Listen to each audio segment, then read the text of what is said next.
तो फिल्म की शुरुआत में हम एक सेक्लूडेड केबिन को देखते हैं और इस केबिन के सामने एक ब्लू कलर की कार लगी होती है। तभी उस केबिन की खिड़की से रॉनी नामक टीनेजर कांच तोड़ के बाहर आता है और वो भागना शुरू करता है। हम रॉनी के पीछे एक विच को देख पाते हैं और भागते हुए रॉनी अपने बैग से अनजाने में पिस्टल गिरा देता है। अब जंगल के अंदर जाने पर रॉनी को पता लगता है कि उसका पिस्टल गिर चुका है और यहाँ हम रॉनी के बैग में एक एनवेलप देख पाते हैं, साथ ही उसके पास कुछ सिल्वर बुलेट्स भी थे। तभी एकदम से ये विच रॉनी पे हमला कर देती है और अगले सीन में हम पुलिस को देखते हैं जिन्हें रॉनी सड़क पे बीचों बीच खड़ा मिलता है। यानी कि रॉनी विच के हमले से तो सरवाइव कर गया था, लेकिन उसे देखकर ऐसा लग रहा था मानो वो एक जिंदा लाश है। दिस क्लियरली इंडिकेट्स कि वो विच रॉनी की पार्ट सोल को सक कर ली है और यहीं पे फिल्म का इंट्रो आता है। इंट्रो के बाद कहानी 1997 में मार्थास वाइनयार्ड से स्टार्ट होती है। हम उस ब्लू कार को इस टाउन में एंटर करते देखते हैं और इसके बाद सीन नोआ नामक बच्चे पे फोकस करती है जो कि अपने घर में टाइपराइटर पे कुछ लिख रहा था। यहाँ हम नोआ की मॉम एबी से भी मिल पाते हैं और इनके घर में एक पेइंग गेस्ट समर स्पेंड करने आई थी जिनका नाम है मिसेस होवर्सन। मिसेस होवर्सन यहाँ साइकिल से आई थी और वो अपनी कार को कहीं और रखी थी। कमिंग बैक टू नोआ, हम समझ पाते हैं कि जो वो टाइपराइटर पे लिख रहा था वो काइंड ऑफ एडिटोरियल था फॉर द न्यूज़पेपर, ऑल्दो वो कॉन्स्पिरेसी थियरीज जैसी बातें लिखा था। ऐसे में एक न्यूज़पेपर के एडिटर नोआ से क्लियरली कहते हैं कि वो ये सब बोगस चीजें नहीं छाप सकते। मोरओवर ये टाउन समर में टूरिस्ट्स वगैरह अट्रैक्ट करता है जो कि दूर से यहाँ चिल करने आते हैं, तो वो लोग रिलैक्सिंग लाइट हार्टेड कंटेंट ही पढ़ना चाहेंगे। नोआ और एडिटर की बातों से हम ये भी समझ पाते हैं कि नोआ के पिता भी एक जर्नलिस्ट थे, लेकिन कई सालों से उनका कोई पता नहीं है। मोस्ट प्रोबेबली वो अब इस दुनिया में नहीं है। आगे हम नोआ के फ्रेंड से भी मिलते हैं जिनका नाम है बेन, यूजीन एंड सैमी। एक दिन बेसबॉल गेम के बाद नोआ और उसके फ्रेंड्स घर जा रहे होते हैं जब रास्ते में उन्हें एक घर दिखता है। चारों दोस्त उस घर को देखते हुए बातें करने लगते हैं और हमें पता चलता है कि उस घर में एक बूढ़ा आदमी रहता है जिसने अपनी पूरी फैमिली को मारकर उनकी बॉडीज को अपने ही गार्डन में दफनाया हुआ है। अब दोस्तों ये सिर्फ रूमर्स थी, मतलब इस बात में सच्चाई बिल्कुल भी नहीं थी, लेकिन नोआ इस बात को सच मानता है और इसे प्रूव भी करना चाहता है ताकि उसकी स्टोरी फ्रंट पेज पे पब्लिश हो सके। इसलिए दोस्तों के ना चाहते हुए भी नोआ उनके साथ उस बूढ़े आदमी के प्रॉपर्टी में घुस जाता है। इनफैक्ट वहां जाके वो छानबीन शुरू करता है, लेकिन तभी वो आदमी इन्हें देख लेता है और ऐसे में चारों बच्चे चिल्लाते हुए भागते हैं। इस भाग दौड़ में नोआ का बैग उस बूढ़े आदमी के प्रॉपर्टी पे ही छूट जाता है।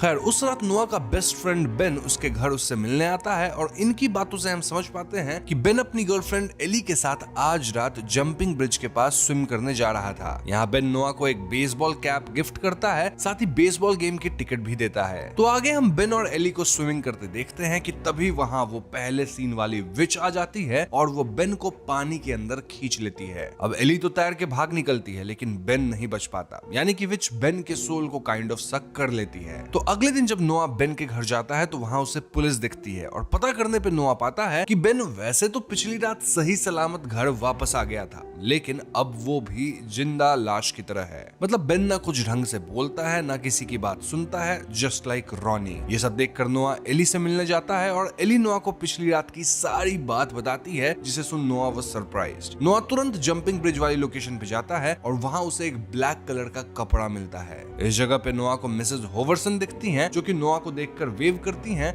और नोआ भी वेव बैक करता है। इसके बाद नोआ उस बूढ़े आदमी के पास जाता है जिसके घर पे नोआ का बैग छूट गया था। क्यों? क्योंकि वो आदमी नोआ के बैग को उसके घर पे वापस लौटा दिया था, इसीलिए नोआ उस आदमी को थैंक यू कहता है। यहाँ हमें पता चलता है कि इस आदमी का नाम जीन है और वो एक रिटायर्ड डिटेक्टिव है। जी हाँ दोस्तों, बच्चे फालतू में अफवाह फैलाए थे कि जीन के यार्ड में मृत शरीर हैं वगैरह वगैरह, जबकि ऐसा बिल्कुल भी नहीं था। नोआ यहाँ जीन को अपने दोस्त बेन वाली घटना बताता है एंड ही रिक्वेस्ट्स जीन कि वो इस केस को सॉल्व करे। नो ऑफ कोर्स जीन को यकीन नहीं होता कि बेन पे कोई विच हमला करी है, इसलिए जीन मदद करने से मना करता है। अब उस रात नोआ मिसेस होवर्सन के डोर पे जब खाना लेके जाता है तो वो मिसेस होवर्सन को लैटिन में चैंटिंग्स करते सुनता है। ऐसे में नोआ को शक होने लगता है कि कहीं मिसेस होवर्सन ही तो वो विच नहीं है। वहीं दूसरी तरफ जीन टीवी में बेन वाली न्यूज देखता है एंड ही फाइनली डिसाइड्स कि वो नोआ की मदद करेगा। तो अगले दिन जीन नोआ से मिलता है और दोनों बेन को चेक करने जाते हैं। जीन को बेन के शरीर पे कोई चोट या खरोच का निशान नहीं दिखता और ऐसे में जीन को लगता है कि मे बी ये बच्चे ऐसे ही विच वगैरह की कहानी बना रहे हैं। इसके बाद नोआ जीन को सैमी और यूजीन से भी मिलवाता है और हम समझ पाते हैं कि भले जीन को विच वाली बात पे भरोसा नहीं है, लेकिन उसे ऐसा जरूर लगता है कि मे बी शहर में कोई किडनैपर है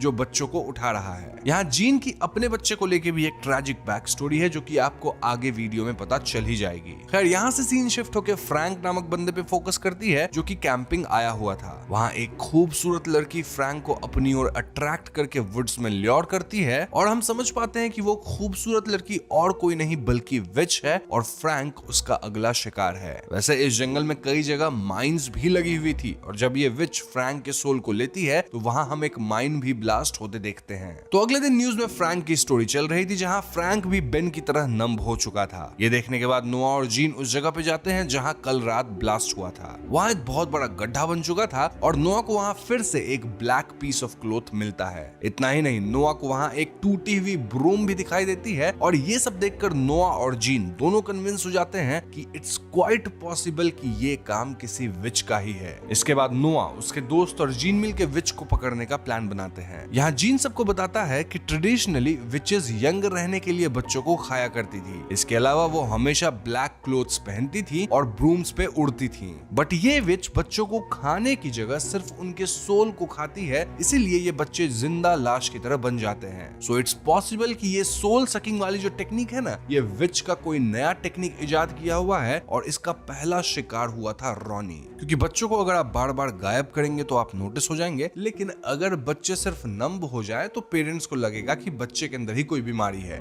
खैर उस रात नोआ मिसेस हॉवर्सन के कमरे में जाता है और वहां नोआ को सिमिलर ब्लैक कपड़े दिखते हैं। इतना ही नहीं, मिसेस हॉवर्सन के कमरे में बच्चों की ड्राइंग्स एंड नेम्स भी थे, जिससे नोआ को अब लगने लगा था कि मिसेस हॉवर्सन ही विच है। ऐसे में अगले दिन जब मिसेस हॉवर्सन अपनी साइकिल से कहीं जाने लगती हैं, तब नोआ अपने फ्रेंड्स के साथ उनको फॉलो करता है। वो एक ऑडिटोरियम के बैक स्टेज में पहुंचती हैं और नोआ भी उन्हें फॉलो करते हुए इस जगह पे आता है। वहां वो देखता है कि मिसेस हॉवर्सन किसी बच्चे को चेज कर रही थी। ये देख नोआ उन्हें नीचे गिरा देता है और सारे दोस्त मिलकर उन पर होली वाटर छिड़कने लगते हैं, लेकिन मिस हॉवर्सन पे इसका कोई असर नहीं होता। वो गुस्से में उनसे पूछती हैं कि आखिर ये सब क्या है और बच्चे उन्हें बताते हैं कि कैसे उन्हें लगता है कि मिसेस हॉवर्सन एक विच है। इस पे वो कहती हैं कि एक्चुअली वो किड्स फिक्शन की ऑथर हैं और यहाँ वो अपना बुक प्रमोट करने आई थी। उस रात को वो लैटिन में प्रेयर्स कर रही थी और किड्स की ड्राइंग इसलिए क्योंकि वो रेफरेंसेस ले रही थी फॉर हर इलस्ट्रेशंस। जी हाँ दोस्तों, इस पॉइंट पे बच्चों को रियलाइज होता है कि उनसे बहुत बड़ी गलती हो गई है एंड मिसेस हॉवर्सन कोई विच नहीं है।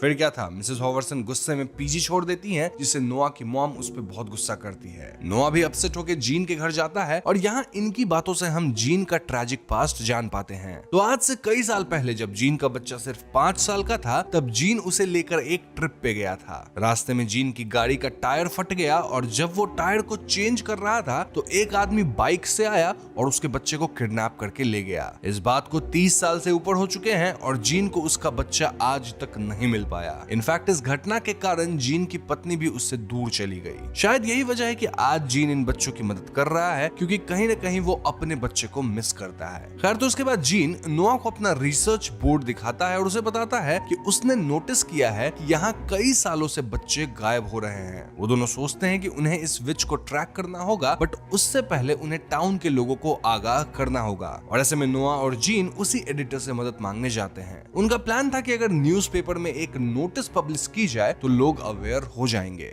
दूसरी तरफ हम देख पाते हैं कि वो विच अपने ब्लू कार में टाउन में घूम रही होती है और वो एक बच्ची के सोल को कंज्यूम करके निकल लेती है। कमिंग बैक टू नोआ एंड जीन, वेल दोनों एडिटर से मिलने जाते हैं और वहाँ एक इंस्पेक्टर भी रहते हैं। नोआ एडिटर को सारी बातें बताता है, लेकिन एडिटर ये न्यूज छापने से मना कर देता है। इंस्पेक्टर और एडिटर दोनों ही नोआ की बातों का यकीन नहीं करते। तभी जीन सिचुएशन को हैंडल करने के लिए उनसे कह देता है कि नोआ एक बच्चा है और ये सब एक मनगढ़ंत कहानी है। बट स्टिल क्योंकि शहर के बच्चों को एनी हाउ खतरा है फ्रॉम क्रिमिनल्स, इसलिए उन्हें ये नोटिस छापनी चाहिए। अब नोआ जीन की बातें सुनकर गुस्से में वहां से निकल जाता है और बाहर उसे अपने दोस्त यूजीन और सैमी मिलते हैं। नोआ अपने दोस्तों से पूछता है कि क्या वो उसका साथ देंगे, जिस पे दोनों मना कर देते हैं। वो कहते हैं कि उनके पेरेंट्स उन्हें नोआ से दूर रहने बोले हैं। मोरओवर नोआ एक राइटर या फिर जर्नलिस्ट बनने से ऑब्सेस्ड है और सिर्फ इसीलिए वो एक फेक स्टोरी को बिल्ड कर रहा है। ये सब होने के बाद नोआ काफी हर्ट हो चुका था एंड देन वो बीच पे जाता है जहां वो अपने सारे रिसर्च पेपर्स एंड जर्नल्स को फाड़ के फेंक देता है। अगले दिन नोआ बेसबॉल कोर्ट में जाता है और देखता है कि बेन अब पहले जैसा बेसबॉल नहीं खेल रहा। वो एक भी शॉट नहीं मार पा रहा था और फील्ड में बिल्कुल नंब खड़ा था।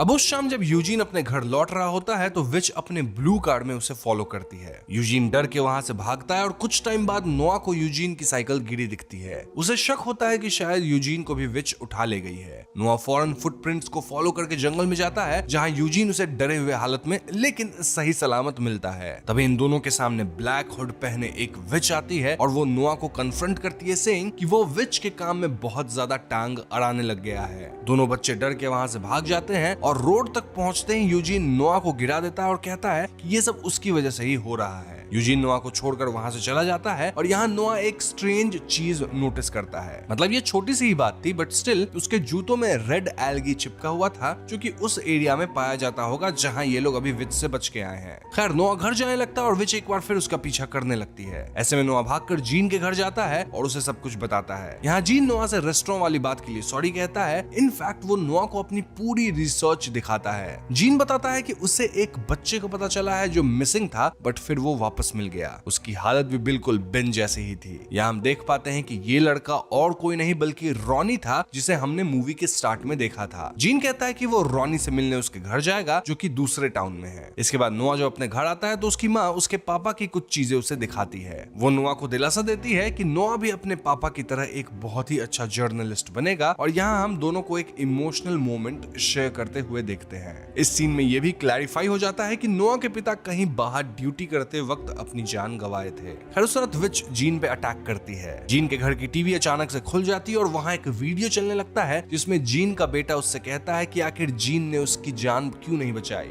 ये देखकर जीन बहुत इमोशनल हो जाता है और रोने लगता है। इसके बाद वो विच नोआ के घर जाती है और वहाँ उसे डराती है। वो पहले उसके रूम के सारे लाइट्स ऑफ कर देती है और फिर उसकी टाइपराइटर में एक पोएम लिखती है। पोएम इस बारे में होता है कि कैसे वो बच्चों के सोल को खाती है और अब नोआ की बारी है। तो अगले दिन जीन रॉनी के घर जाता है और रॉनी भी बिल्कुल नंब था और किसी भी बात का कोई जवाब नहीं दे रहा था। जीन उसके कमरे में कुछ प्रूफ या कोई लीड ढूंढने लगते हैं कि तभी उन्हें रॉनी का बैग मिलता है। ये वही बैग था जिसे लेकर वो मूवी के स्टार्ट में भाग रहा होता है। उस बैग में उन्हें एक बॉक्स मिलता है जिसमें काफी रिसर्च मटेरियल होता है जो रॉनी कलेक्ट किया था। इसमें वो सिल्वर बुलेट्स भी होती हैं। इन सारी चीजों को देखकर जीन समझ जाता है कि रॉनी को पता चल चुका था कि विच कौन है और वो वहां उसे मारने गया था, लेकिन विच ने उसे पकड़ लिया और उसकी सोल को खा ली। एनीवेज अब जीन वापस घर जा रहा होता है तभी उसे एक बात क्लिक करती है। रॉनी के रिसर्च में काफी सारे पिक्चर्स थे जो कि विक्टिम्स के थे। वो उन सारे पिक्चर्स को देखता है और नोटिस करता है कि जितने भी बच्चे विच के विक्टिम्स बने थे वो सभी अपने अपने शहर के बेसबॉल टीम में थे और उन सभी टीम का अंपायर सेम था। जी हाँ दोस्तों, विच कोई और नहीं बल्कि अंपायर ही था। दूसरी तरफ नोआ अपने बेसबॉल मैच में बैटिंग करने आता है और नोटिस करता है कि अंपायर के शूज पर भी वही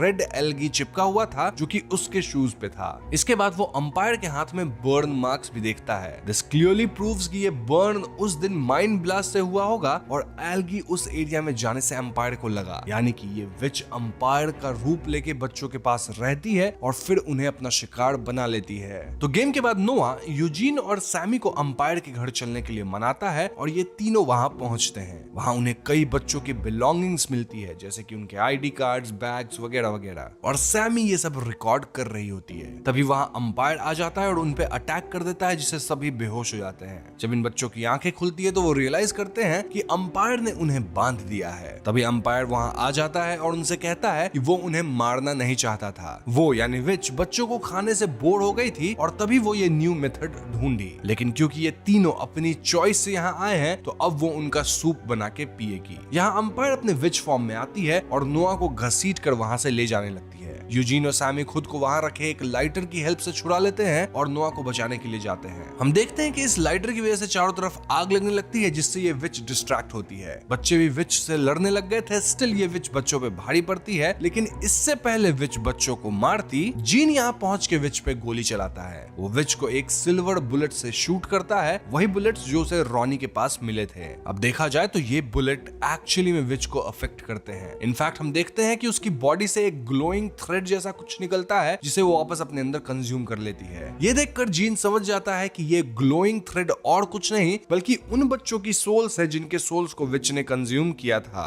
यानी कि अगर ये लोग सारी सिल्वर बुलेट्स विच को मार देंगे तो शायद नंब बच्चों को उनकी सोल्स वापस मिल जाए और वो नॉर्मल हो जाएंगे। बस फिर क्या था, नोआ और जीन विच से लड़ने के लिए बढ़ते हैं। यहाँ इनके बीच काफी हाथापाई होती है जिसके एंड में विच नोआ को पकड़ लेती है। वो नोआ के सोल को कंज्यूम करने लगती है कि तभी जीन विच को काफी गोली मारता है। ऐसा करते ही उस विच के अंदर से सारे सोल्स बाहर आ जाते हैं और विच पूरी तरह से खत्म हो जाती है। हम देख पाते हैं कि वो विच काइंड ऑफ भस्म हो जाती है। वहीं दूसरी तरफ सारे सोल्स वापस बच्चों में चली जाती हैं और वो सारे बच्चे वापस से नॉर्मल हो जाते हैं। यहाँ नोआ और जीन देखते हैं कि घर में लगे आग के कारण सारे सबूत और कैमरास पूरी तरह से जल चुके थे। यानी कि ये लोग प्रूव नहीं कर पाएंगे कि इतने महीनों से क्या चल रहा था, मतलब विच वाली पूरी कहानी। लेकिन वो एटलीस्ट इस लड़ाई को जीत जरूर चुके हैं। वैसे प्रूफ्स खत्म होने के कारण नोआ अब विच पे आर्टिकल नहीं लिख सकता क्योंकि एज यूजुअल लोग इसकी बात नहीं मानते। इसलिए इंस्टेड वो जीन के बारे में लिखता है कि कैसे जीन अपनी कंट्री के लिए सर्व किया था और कैसे उसके अराउंड जो रूमर्स है वो बिल्कुल बेबुनियाद है। एडिटर को ये स्टोरी बहुत पसंद आती है और वो इसे पब्लिश करने के लिए मान जाता है। हम इस स्टोरी को न्यूज़पेपर के फ्रंट पेज पे देखते हैं, जिसके बाद नोआ जीन से मिलने जाता है। यहाँ जीन अपनी बीवी से मिलने जा रहा था जिससे वो कई सालों से नहीं मिला था, लेकिन अब उसके अंदर हिम्मत आ गई थी। नेक्स्ट सीन में हम देखते हैं कि बेन को भी उसकी सोल वापस मिल चुकी है और अब वो पहले जैसा मस्त बेसबॉल खेलने लगा है। लास्ट सीन में हम जीन को ड्राइव करते हुए देखते हैं और समझ जाते हैं कि वो अपनी वाइफ से मिलने जा रहा है। मूवी यहीं पे खत्म हो जाती है। तो दोस्तों ये थी मॉन्स्टर समर मूवी की कहानी, जो कि एक काफी सिंपल लेकिन इंजॉयबल फिल्म है। इस फिल्म में थोड़ी सी इट वाली फीलिंग मुझे आई, मतलब बच्चे थे, टाउन में एक विच था, ऑल्दो वहां पे पेनीवाइज था जो कि काफी स्ट्रॉन्ग था।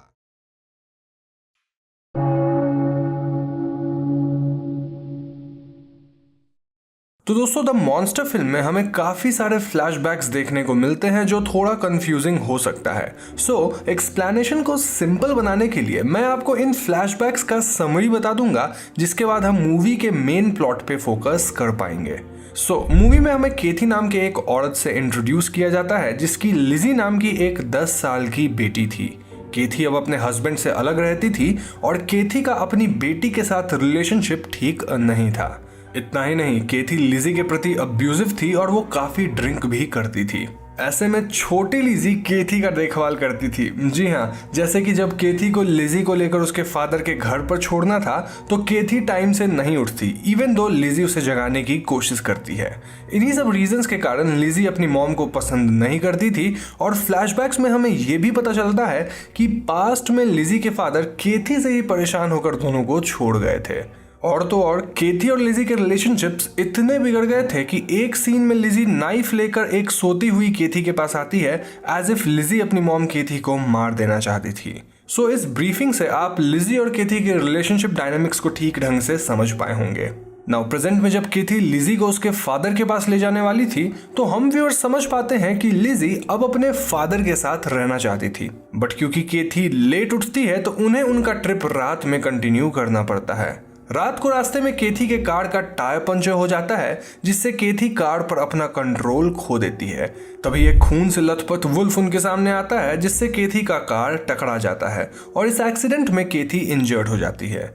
लिजी फौरन ही कॉल करके एक टो ट्रक और एम्बुलेंस को बुलाती है, फिर वो अपने डैड को कॉल करके इन्फॉर्म करती है एंड देन केथी और लिजी जाकर उस वुल्फ को चेक करते हैं और वो देखते हैं कि वुल्फ पर एनिमल मार्क्स थे, एज इफ किसी एनिमल ने उस पर अटैक किया हो। यहाँ लिजी को फील होता है एज इफ उन्हें कोई देख रहा है और केथी सोचती है कि शायद ये कोई वाइल्ड एनिमल होगा।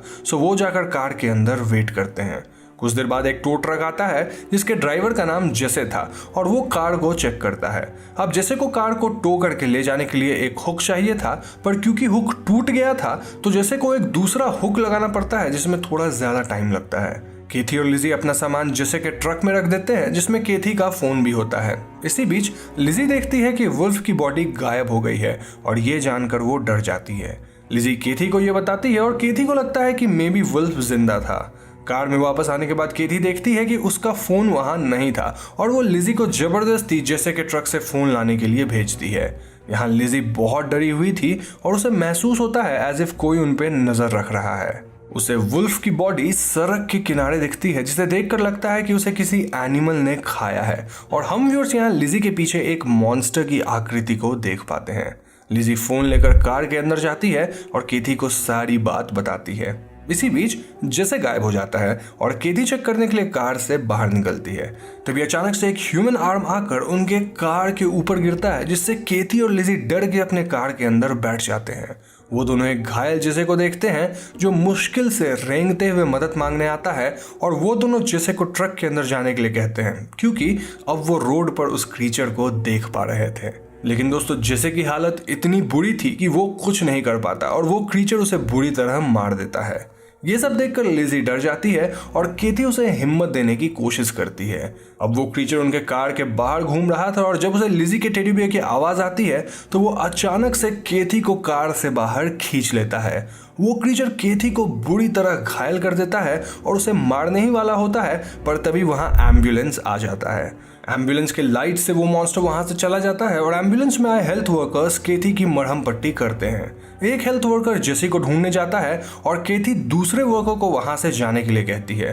तभी पहले हेल्थ वर्कर की खून से लथपथ बॉडी एम्बुलेंस के ऊपर आ गिरती है और केथी दूसरे हेल्थ वर्कर की मदद करने की कोशिश करती है, लेकिन वो क्रीचर दूसरे हेल्थ वर्कर को भी खींच कर बाहर ले जाता है और उसे मार देता है। केथी मुश्किल से उठकर स्टीयरिंग व्हील तक पहुंचती है और एम्बुलेंस को ड्राइव करने लगती है, पर वो क्रीचर आकर एम्बुलेंस से टकरा जाता है और एम्बुलेंस बुरी तरह क्रैश होकर जंगल के अंदर चला जाता है। केथी अब बुरी तरह से घायल थी और लिजी उसे हिम्मत देने की कोशिश करती है। केथी वॉकी टॉकी को यूज करके हेल्प बुलाने की कोशिश करती है, पर कार क्रैश होने के कारण एम्बुलेंस के लाइट्स के अलावा कुछ काम नहीं करता है। केथी इतनी बुरी तरह घायल थी कि उसे पता था कि वो ज्यादा देर तक जिंदा नहीं रहेगी और वो खुद को सैक्रिफाइस करके लिजी को बचाने के लिए सोचती है। उन्हें पता था कि वो मॉन्स्टर लाइट से डरता है, तो केथी उसके लाइटर की मदद से एक मशाल जलाती है और वो वुड्स के अंदर भागती है। उसने लिजी को बताया था कि केथी मॉन्स्टर को डिस्ट्रैक्ट करेगी ताकि लिजी वहां से खुद को बचाकर बाहर जा सके। जाने से पहले उसने लिजी को यह भी बताया था कि वो उसे बहुत प्यार करती है और हम देखते हैं कि कैसे इस सिचुएशन ने दोनों माँ और बेटी को करीब कर दिया था। खैर केथी वुड्स के अंदर जाती है, पर क्योंकि उसके हाथ में मशाल थी वो क्रीचर केथी के पास नहीं आता। केथी मशाल को बुझा देती है और मॉन्स्टर उस पर अटैक कर देता है, लेकिन मीनवाइल लिजी वहां से नहीं भागती। जी हाँ दोस्तों, लिजी केथी को बचाने के लिए मॉन्स्टर पर हैमर से अटैक करती है, पर इससे कुछ नहीं होता, बल्कि वो मॉन्स्टर अब लिजी पर भी अटैक करने वाला था। यहाँ लिजी के पास एक टॉर्च था जो वो उस मॉन्स्टर के ऊपर मारती है, जिससे वो मॉन्स्टर वहां से चला जाता है। लिजी अपने मॉम के पास जाती है जो कुछ देर में दम तोड़ देती है और लिजी एकदम अकेली रह जाती है। वो एम्बुलेंस के अंदर जाकर छुप जाती है, पर मॉन्स्टर उसके अंदर आ जाता है। लिजी अपने टेडी बियर से मॉन्स्टर को डिस्ट्रैक्ट करती है और उसे एक स्प्रे कैन मिलता है। लिजी फौरन एम्बुलेंस के बाहर आती है और उस स्प्रे और केथी के लाइटर की मदद से आग लगाकर मॉन्स्टर को जला देती है। वो मॉन्स्टर फाइनली मारा जाता है और लिजी अपनी मॉम की बातों को याद करते हुए वुड्स के बाहर निकलती है और हम देखते हैं कि वहाँ रात से सवेरा हो चुका है। मूवी यहीं पर खत्म हो जाती है। तो दोस्तों ये थी द मॉन्स्टर मूवी की कहानी, और जैसा कि आप समझ ही चुके होंगे कि कहानी बहुत सिंपल सी है, लेकिन इस मूवी में मॉन्स्टर एक रियल लिविंग क्रीचर तो है, पर मॉन्स्टर एक एलोगोरी भी है जो केथी और लिजी के रिलेशनशिप को सिंबलाइज करता है। मूवी के बिगिनिंग में लिजी केथी से कंप्लेन करती है कि केथी कभी उसकी बात नहीं सुनती, but through out the movie हम देखते हैं कि कैसे लिजी केथी को मॉन्स्टर के बारे में आगाह करती है। जैसे पहली दफा जब लिजी फील करती है कि कोई उन पर नजर रख रहा है और वो ये बात केथी को बताती है, तो केथी उसकी बात को इग्नोर कर देती है। बट जैसे जैसे मूवी आगे बढ़ता है तो हम देखते हैं कि केथी लिजी के वार्निंग्स को सुनने लगती है और बाय द एंड उनकी रिलेशनशिप पहले से काफी बेहतर हो गई थी। इन शॉर्ट, यहाँ मॉन्स्टर को एक प्लॉट डिवाइस के तौर पे यूज किया गया है, जिससे केथी और लिजी अपने रिलेशनशिप को बेहतर बनाते हैं। जब केथी मौत को इतने करीब से देखती है तो वो रियलाइज करती है कि लिजी उसके लिए कितनी इंपॉर्टेंट है और वो लिजी को प्रोटेक्ट करने के लिए खुद को सैक्रिफाइस भी कर देती है। लिजी भी पहले अपने मॉम को बिल्कुल पसंद नहीं करती थी, और तो और एक फ्लैशबैक में वो नाइफ पकड़कर अपनी मॉम को मारने का सोच रही थी, बट जब उसे केथी ने भागने का मौका दिया तब लिजी अपनी मॉम को छोड़कर नहीं जाती है। इस मूवी में ये दिखाने की कोशिश की गई है कि मॉन्स्टर हम सभी के अंदर है और सबसे मुश्किल काम है अपने अंदर के मॉन्स्टर को मारना।